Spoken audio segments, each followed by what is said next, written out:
to be team building for you to kind of show you my process. Hopefully, you can pick something up and maybe get an idea of how you can improve your own team building for a draft league match.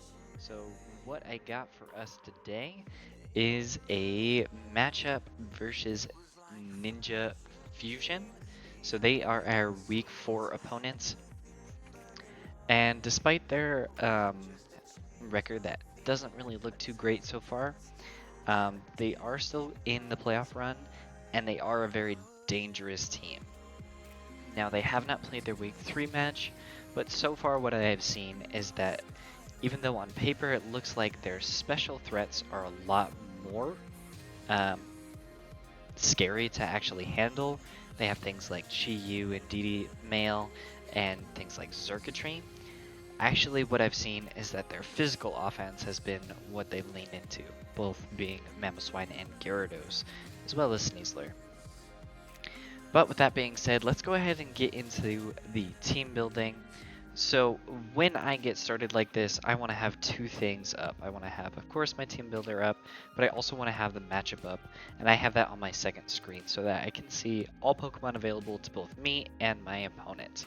So just as a quick refresher, our team is Dracovish, Thundurus Incarnate, Clefairy, Weirdier, Palmite, Aegislash, Scyther, Regirock, Houndstone, and Mega Tyranitar. As for our opponent, their team is Sneasler and DD Mail, Chi Yu, Cottony, Mamoswine, Gyarados, Furret, Ninjask, Espeon, and Xurkitree. Now, one thing that I also want to have up is a damage calculator. I don't tend to rely on this too much, but when I'm looking for very specific things or I want to have an idea of how my game plan is actually going to pan out, I will turn towards the damage calculator. But to start off with, I actually kind of want to look at our Pokemon that has been the most dominant so far through 3 weeks, and that is of course Dracovish. So one thing that I did notice before sitting down to build here was that we actually have a Dracovish that underspeeds our entire opponent's team. The lowest speed stat that our opponent has is actually 80, and I believe that's on Mamoswine, which does mean that Dracovish naturally underspeeds everything on our opponent's team. So, with that being said, let's go ahead and build a Trick Room Dracovish. Now, the one thing to remember is that our opponent does have Gyarados, so for that reason, we are going to bring Clear Amulet. Clear Amulet, of course, does block and intimidates, but Gyarados is still going to be one of the more annoying Pokemon, as it is quite bulky and, of course, naturally resists our Vicious Wrens.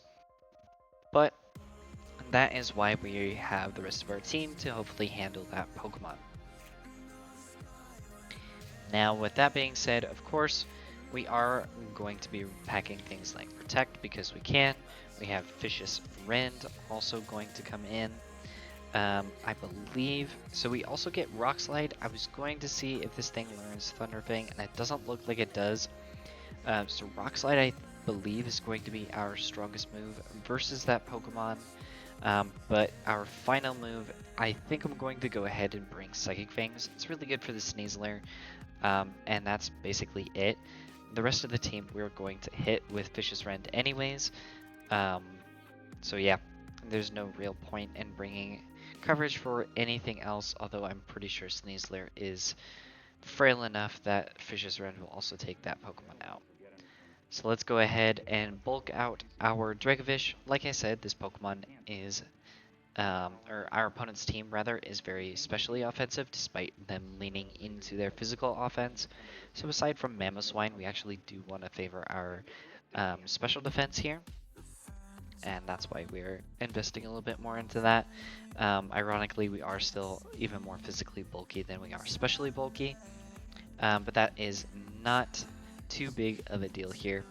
Now, one thing I'm not going to optimize here is our HP stat. In the future, in case this comes up, if your opponent has something like grassy terrain or you're using something like leftovers, you always want your HP to be a multiple of 16, and that's because Pokemon always tends to round down when it comes to healing, so having exactly the multiple of whatever the healing is important. So for Citrus Berry, you want a multiple of 2. For a Pinch Berry, something like Ayapapa, you want to have a multiple of 3. And for the case of Grassy Terrain and Leftovers, you want a multiple of 16. So the closest one we can get to is going to be 192. So technically, an absolutely optimized set would look something like this. I don't think that it's that big of a deal because I believe that Dracovish should be moving first anyways. But yeah, that is what an optimized set will look like, and there is no grassy terrain really to worry about here, unless for some reason Cottony decides to bring that this week. But I think that'll actually benefit us because we won't have to worry about things like Earthquake from Gyarados or Mamoswine.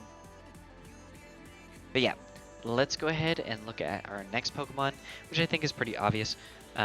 We have to bring the deer because we are going to be trying to set up Trick Room here.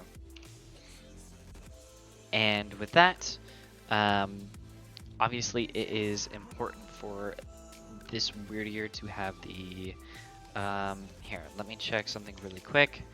Cottony is our opponent's Prankster Pokemon, and it does learn Taunt, so Weirdier is going to have the Mental Herb. And the reason for that is because a very easy lead for our opponent could be something like Cottony plus, say, Chi-Yu, for example. And in that scenario, obviously, we probably won't be able to get Trick Room up without something like Fake Out or Follow Me. But we definitely can't get it up if we allow our Weirdier to be taunted. Now, Frisk is not a good ability because we are playing open team sheets, and Sapsipper doesn't have anything to do this week because our opponent doesn't have any grass types, so we are going to bring Intimidate. It's good against the Gyarados, and that's about it. It kind of does depend on whether or not our opponent wants to bring a Clear Amulet Sneasler, in which case Weirdier is insanely good against Sneasler, having that Psychic typing allowing it to OHKO that Pokemon if it's not bringing the Focus Sash, and of course Intimidate, weakening that Pokemon's damage output if it is not Clear Amulet. Now I believe we're just probably going to run a pretty standard set here. Trick Room being our main goal here, and then in order to capitalize on our opponent's own Beads of Ruin, we are going to make this a special attacking Weirdier, and also to capitalize on something our opponent can do, we are going to have Expanding Force on this Pokemon. Now the last move, this can be just about anything here. Also, I'm going to swap out Protect for Detect. It is slightly stronger than Protect, just because Protect doesn't protect you from things like Perish Song, for example, but Detect can. So let's see. The final move on our Weirdier, Earth Power seems pretty solid in order to hit the Chi-Yu. We can also bring something like Thunderbolt in order to hit the Gyarados. And honestly, I think that's probably a better option for us because the Gyarados is one of the only things that can slow down Dracovish. So we want to be able to hit that Pokemon, and Thunderbolt is an excellent way to do so. Now we are going to min speed our Weirdier just like our Dracovish, just to be safe. Like I said, I don't think that Weirdier is actually in danger of being undersped by anything on our opponent's team, but we are just going to do this just to be safe. Now with this, we can max out our HP. I think in this scenario, we want to hit 208.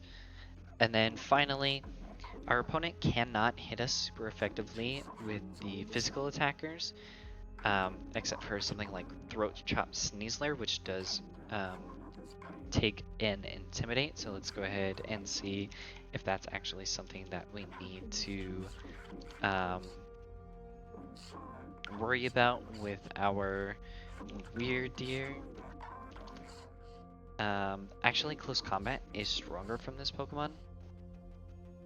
But after Intimidate, we don't take too much damage from this, and Expanding Force, even without the terrain, just naturally KOs it. So we can go ahead and max out our special defense, and let's see if Chi-Yu, I believe it probably should still be able to. Yeah, Chi-Yu Dark Pulse, still gonna knock us out. We do have a chance to live if we use a positive special defense nature. So we can be sassy.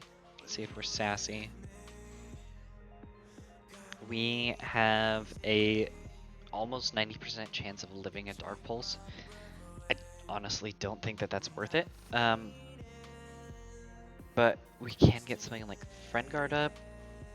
I don't know. I don't think it's that important to worry about this Pokemon because we're not even going to be packing Earth Power. Yeah, I think it's more important to just make sure that we Oko the Gyarados, which I'm fairly certain that we do with a Thunderbolt. Okay, so we do actually need a little bit of special attack investment in order to do so, which we do have the ability to do because we have a couple of extra stats. So yeah, that is how we're going to optimize this. If we put 20 in there, we have a greater than 50% chance to Oko a Zero Bulk Gyarados with no damage boosting item. I mean, Rudier doesn't need to Oko the Gyarados, but just showing that we have Thunderbolt might be scary enough for them to not want to use it in front of Weirdier. And then next up, in order to make sure that we can get our Trick Room up, is going to be our Clefairy. Now Clefairy's here because, of course, Friend Guard and Follow Me really do make our opponent's life really, really difficult. The spread move options that they have actually don't hit Weirdier all that well. Something like Heat Wave is a lot weaker than Dark Pulse, as well as Snarl. Now Snarl can be a little bit annoying because we will be doing reduced damage, but we are okay with that in the scenario where Trick Room does go up, because then we can get our Dracovish in, and Dracovish takes neutral damage from dark attacks and 4 times resists all the fire attacks, and of course threatens that Pokemon with a one-hit knockout. But of course, Eviolite's a really easy choice for our Clefairy. Follow Me also allows Trick Room to get up really, really safely. Although this does mean that Taunts will go into Clefairy as well, which can disable this Pokemon for a little while. Still being able to guarantee that Trick Room goes up is going to be really, really nice for us. So let's go ahead and see what the rest of our moves are going to be. Let's see, Clefairy already underspeeds our other 2 slow Pokemon that we know are going to underspeed our entire opponent's team, so I'm not going to bother with putting minimum speed on here. But similar to what I did last week, I am going to be packing Encore. One of the best ways of stalling out Trick Room is of course using Protect and switching. So if our opponent does decide to Protect in front of our Clefairy while Trick Room is up, if we have not yet been taunted, we can just completely disable that Pokemon for a few turns.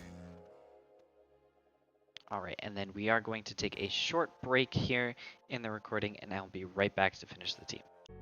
Alright, welcome back. I know it has been 0 time for you, but I have to get back into the mindset. Okay, so one other thing that we did talk about is that Weirdier's Thunderbolt does not quite KO Gyarados. Now, one thing we can check is if our Thunderbolt can KO with a Helping Hand, which it looks like it can. Can we do so even at -1? It can, but it returns back to the 50% chance that we were talking about earlier.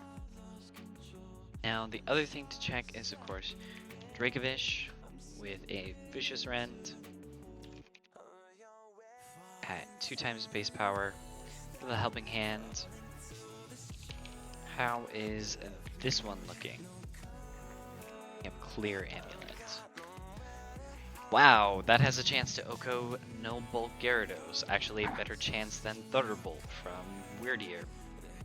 I think we're going to be using Helping Hand. Because what that means is that even if Gyarados has bulk, if we get any amount of chip damage, which is really easy to get with either like an Expanding Force on Weirdier, or like I believe our last move is probably going to be Dazzling Gleam here on Clefairy. This Vicious Rend has the potential to OHKO even the bulkiest Pokemon that our opponent can use. Now, just checking to make sure that we don't have a better move. I think Dazzling Gleam is going to be our best. We could potentially run Moonblast instead. Dazzling Gleam gives us the benefit of breaking sashes, which I think is probably better. The other option is to go no attacking moves on Clefairy, but like I said earlier, we could potentially be forcing our opponent onto us on that first turn, so I think that I would prefer to have at least one damaging option. And I think I am going to favor Dazzling Gleam. It is less damage, but we're talking about a Pokemon that already doesn't deal a ton of damage. And for that reason, I do want to have an option that at least spreads the damage out and has the potential to break sashes, even when our main target isn't the sash user. So let's go ahead and max out our HP. Like I said, can optimize like this for the grassy terrain, but in this scenario it doesn't really matter. I'm going to do so just because it gives us a couple of extra stat points to play around with in our boosted stats where our Eviolite is actually going. Now, this is I could go either way situation here. In terms of physical defense, Sneasler does threaten to hit us pretty hard. Fairy versus a Sneasler.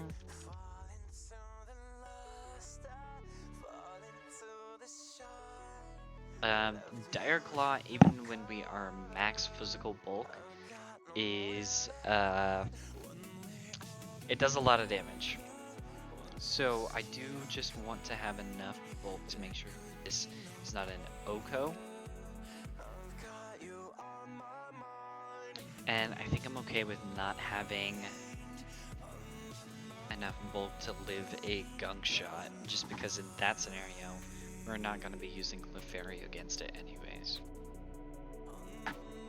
But the other benefit that this does give us is that if our opponent does decide to use Gunk Shot and takes out the Clefairy, hopefully Weirdier still gets that Trick Room up and allows Dracovish to come in for free. And that looks like that's going to require 60 defense investment from Clefairy so that we can max out our special defense there. And the reason that we are maxing out our special defense is so that we can take a ton of extra hits from something like the Chi-Yu, or say there's like a Chi-Yu boosting an ND Expanding Force, or if there's a discharge in lead. We want to be able to make sure that we can take those hits so that Weirdier gets the benefits of Friend Guard for a couple extra turns. Okay, so this is a contained mode in just three Pokemon. And the one thing that I do expect is that we are actually going to run out of Trick Room turns after these three get their done. So what we can do here is either use a very fast Pokemon, something such as Thundurus, or we can attempt to have a Pokemon that can give us the option to reset up Trick Room. Now, in this case, I'm not really certain what our best move is going to be. My initial thought is that we want to have another answer for Chi-Yu. Chi-Yu does beat Weirdier pretty hard, and although it doesn't like seeing Clefairy, it's not too bothered by it either. And really the only thing that threatens it is Dracovish. And like I said, our opponent does have both Cottonee and Gyarados, which can give it some issues. If we don't get Trick Room up, not moving first does mean that Dracovish is in a lot of troubles there. So I believe we can either have a secondary speed control option, something like Thundurus sounds like a really good option in that sense. I think I'm honestly going to leave Thundurus. We could even run something like the Defiant set to really punish the Gyarados. Let's see, Thundurus. We outspeed everything aside from the Sneasler. And then the Espeon, we would need max investment to beat. How necessary is it for us to be able to use Scary Face first? I think honestly I'm going to run Defiant Thundurus. This also gives us the option to use Thundurus in our secondary mode, which I love the idea of. But in this case, we are going to be mostly physical. Now the other thing that we can do is Adrenaline Orb on this Thundurus, and just get a free Dragon Dance if our opponent does use Intimidate Gyarados. Yeah, honestly, that's a really, really funny way to run this Pokemon. Yeah, and then let's make sure also that we are speed creeping a Chi-Yu. Chi-Yu is a really important speed benchmark for us because it's base 100. And I believe that being able to this Pokemon is going to be really necessary. So 168 is the benchmark for us, so we do require Jolly for that. Sorry, Jolly. 8 is our benchmark. Okay, and now we have a couple of options here. I think Protect is nice so that we can block something like Ice Shard from the Mamoswine if absolutely necessary. And then I think we have one more support move, and then our 2 offensive types, because Flying actually doesn't have any resists here, if I am reading this correctly, aside from the Circuitry, which will be able to resist both of our staffs. So that Pokemon's so frail that I don't think trying to hit that Pokemon is important. Let's see. Is Protect important? How much would a Mamoswine Ice Shard do to Thundurus with no? I'm probably just going to look at a Sash set.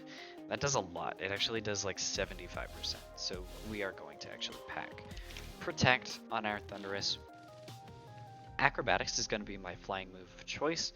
And the electric move that we're going to choose is probably Supercell Slam. Actually, Thunder Punch is probably strong enough if I had to guess, because we're really only going to be hitting the Gyarados with this. Acrobatics hits the Sneasler harder. It hits the Chi-Yu harder. It hits the Cottonee harder. It hits the Indeedee harder. We can't hit Mamoswine with Supercell Slam anyways. Thunder Punch hits that Gyarados hard enough for it. It doesn't matter, it's so frail. Ninjask also takes super effective from both, so it doesn't matter there. Espeon takes more from Acrobatics, and Circuitry will also take more from Acrobatics. So we are going to go Thunder Punch there. Okay. And now with that being said, we can either run Electroweb, Snarl, or Scary Face in the last slot. the argument for Snarl is if we outspeed the Chi-Yu and Circuitry, we can really slow down those Pokemon. But we are running a pretty aggressive Thundurus set here. I think it's better to run. I mean, we could also run one more offensive, something that does hit the Circuitry. I'm just not seeing one.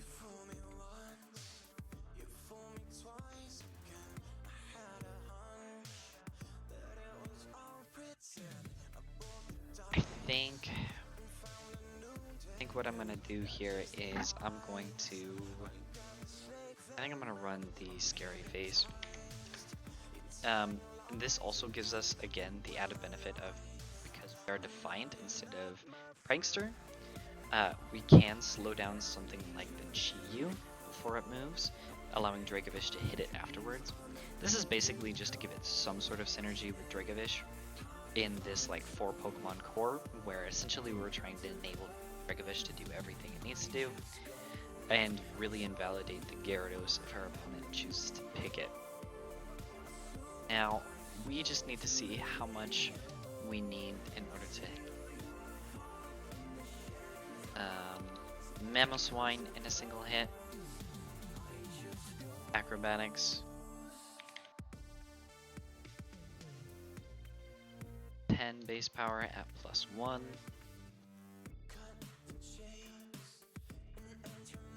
A lot of investment, it looks like, in order for acrobatics to be a one hit. Even max investment doesn't quite one hit KO this Pokemon. So I think I'm okay with just investing mostly into bulk. A fast and bulky. What else? Our opponent's team is pretty frail. So let's just make sure that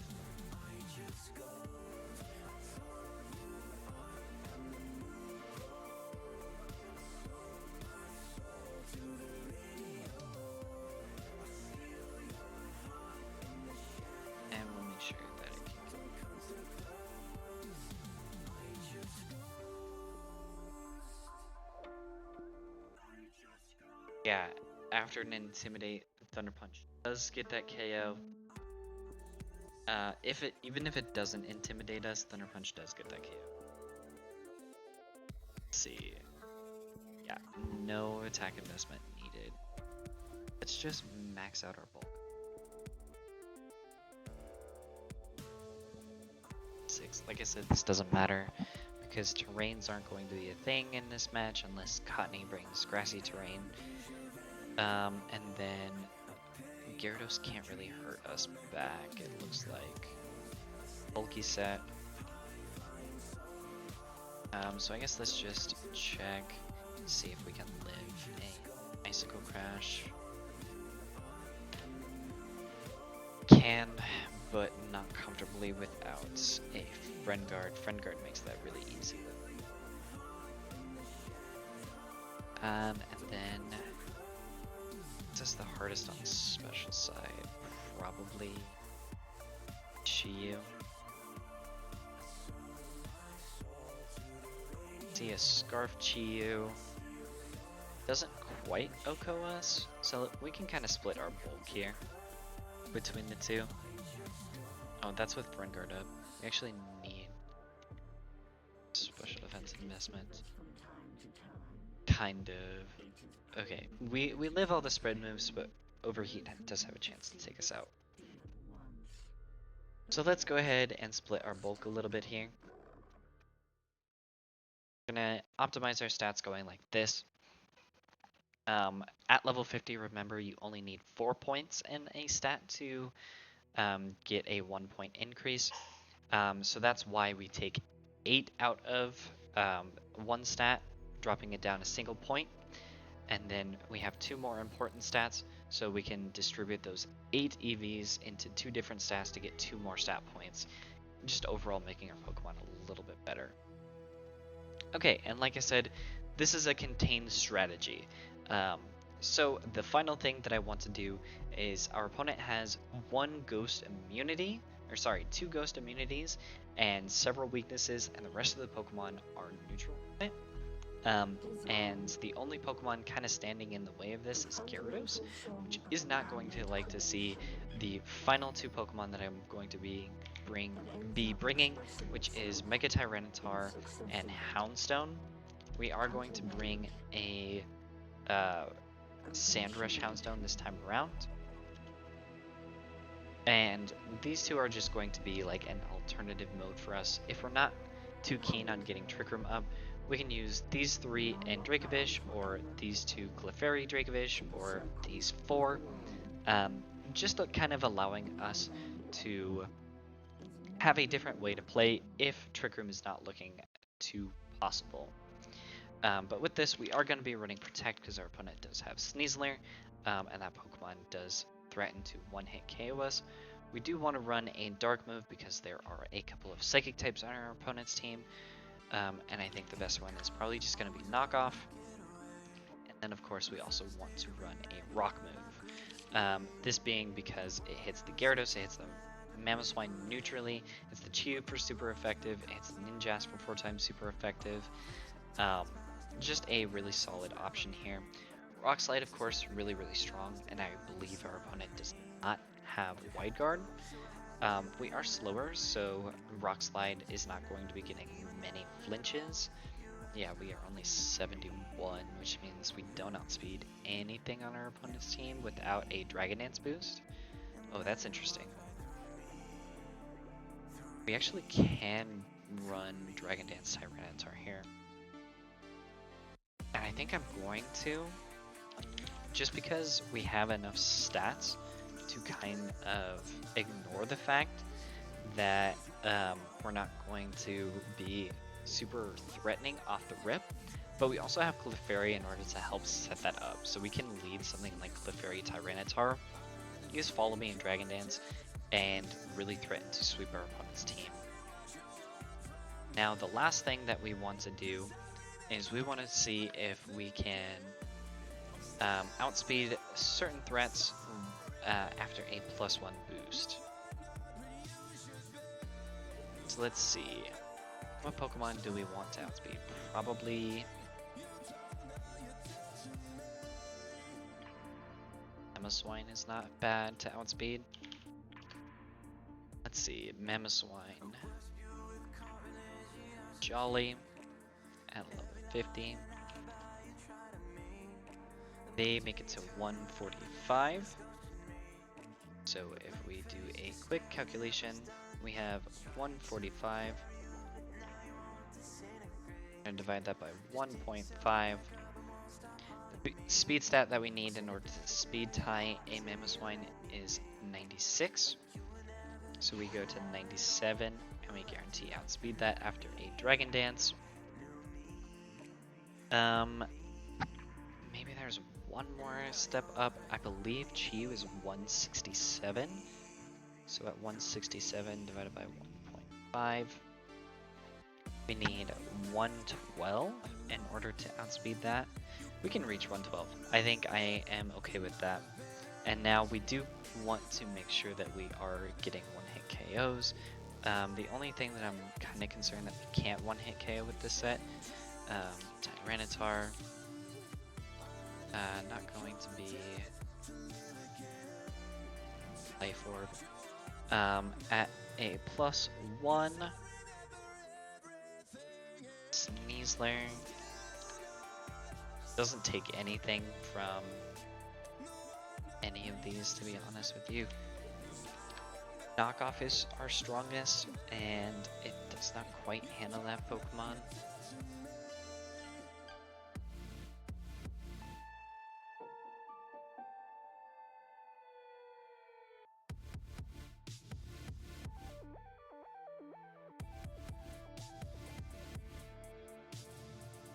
That's if we're Jolly. If we're Adamant, I think we might have enough Sneasler hate. Like Houndstone, I believe, can clean this Pokemon up because it is quite frail. Yeah, I think I'm okay with not being able to hit the Sneasler.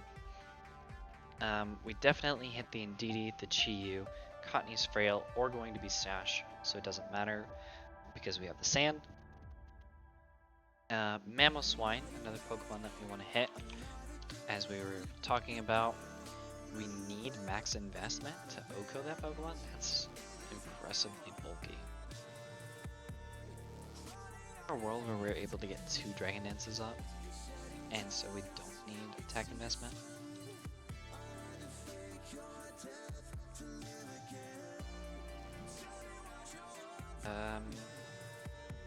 We definitely OHKO the Gyarados even after a Intimidate, right?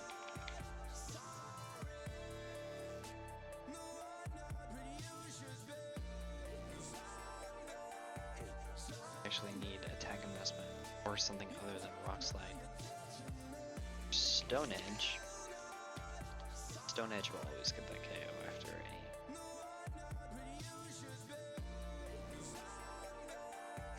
Furret doesn't matter, Ninjas doesn't matter, Espeon doesn't matter, and I believe Xurkitree is probably just gonna go down anyways. Yeah, that Pokemon needs a ton of bulk in order to. Okay, wow. So we are going to run Adamant to make sure that we can knock out that Gyarados after a couple of Dragon Dances. I think we're just gonna go to 192. Let's see if it's possible to live Sneasler close combat with spread.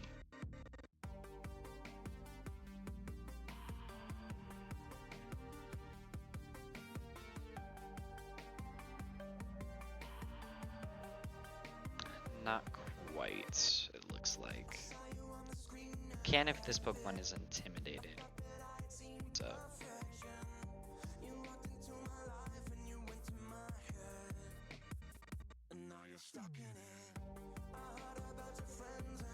Okay.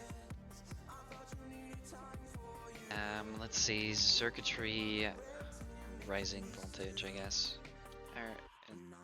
This is probably its best move against us. Specs. 2. Honest. Wow, that doesn't do anything. It's not even a 2-hit KO. Special bulk. I think we just give ourselves the best stats that we can and boost our attack. Yeah, because with this way we can at least guarantee that after one Dragon Dance, Stone Edge is KOing everything it should, and Knockoff already KOs everything that it should. But with Dragon Dance we can start outspeeding things. So we do just want to be able to kind of finish things off with the sand as well. Then Houndstone, gonna be Sand Rush. We can run Choice Band here. I think that's what I'm going to do.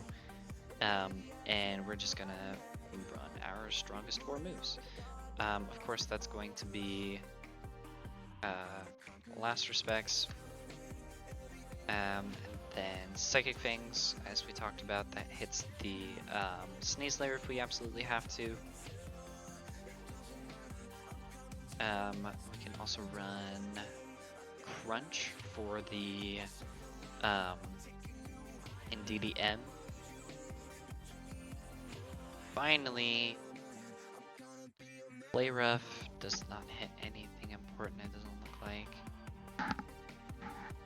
The Mamoswine gets hit by Fire Fang. Take more from Last Respects anyways, there's no point. Just run Snarl. We'll run Snarl in the last slot just because it gives us the ability to outspeed certain things. Like we talked about with the Chi-Yu, it hits 167 at maximum speed. Now I'm going to give this thing a Choice Scarf. And now let's see how fast our Houndstone needs to be in order to outspeed it in the sand. It needs 125, which does mean we need Jolly. We're going to hit 126 there, and then attack, and give ourselves a bit of defense. And that's going to be the team. I don't think really I'm going to make too many changes to this. I kind of think that this is a fun strategy to bring. We have a lot of hate for Pokemon like Gyarados. We are disrespecting something like Sneasler quite a bit, as we're relying on both Clefairy and Weirdier to beat that Pokemon, or Thundurus in like edge case scenarios where we get intimidated by Gyarados. But this is also one of the more fun Thundurus sets that we have brought. And honestly, I think that this might catch our opponent off guard. Even though we have open team sheets, I think this is still going to be a fun strategy to try out. And if the trick room elements of this don't work, we can always just fall back on what has worked previously with just Mega Tyranitar and Houndstone, along with all of the support that we have from the big three here being Thundurus, Clefairy, and Weirdier. But yeah, that's how I have team built for our week 4 matchup. Hopefully you guys enjoyed and maybe even learned something. If you did, make sure to let me know. Maybe I can do some more types of tutorial videos kind of like this. Maybe help everybody out with their own team building. But yeah, that's all I have for you. Hopefully this match goes well and it doesn't look like I have no idea what I'm talking about when team building after I post this. But yeah, with all that being said, hopefully you did enjoy. I will see you in the next one. Bye bye.